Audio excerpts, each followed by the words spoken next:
রোদ উঠেছে, মা ওই গম ঝাড়তে বসেছে আর আমি মাকে পাহারা দিচ্ছি।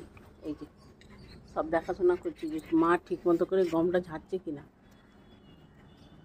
কারণ হচ্ছে এই গম ভাঙিয়ে আটা হবে, সেই রুটি তো আমি খাই, সকালবেলা খাবো। এই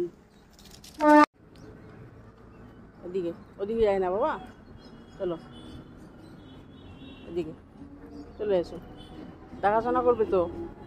এই গম ভাঙিয়ে রুটি তো তোমাকে খাওয়ানো হবে, তো তুমি যদি দেখাশোনা করতে বসছো দেখাশোনা করো, খালি ঘুরলে হবে? দেখাশোনাটা করতে হবে তো। চলো গমটা বাচ্চো তো, দেখো তো গম বাচ্চো, গম বাচ্চো, গম বাচ্চো।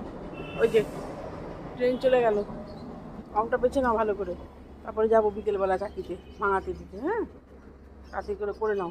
গম ঝাড়া হচ্ছে আর ওই যে পাহারা দেওয়ার নমুনা। এই যে এখানে উনি বসে আছেন পেছন দিক করে, এটা হচ্ছে পাহারা দেওয়ার নমুনা ওনার। এই যে দেখুন, এখানে এসে গড়িয়ে পড়েছে, ও বলে পাহারা দেবে, পায়রা তাড়াবে। এই হচ্ছে তার নমুনা, কাজ করার নমুনা। কোনো কাজ নেই, বসে আছেন উনি ছাতের মধ্যে। আর এই যে আমি এই যে কাজ করে যাচ্ছি, এই যে গম ঝেড়ে যাচ্ছি, আর ওনার জন্যই করা হচ্ছে সব। কেন ওনার রুটি না খেলে আবার সকালবেলা ওনার সকালের কাজটা হন না। আর আমি করছি আর উনি বসে বসে রেস্ট, বাবু রেস্ট নিচ্ছেন। পায়রারা খাচ্ছে ওখানে, ওখানে পায়রারা খাচ্ছেন।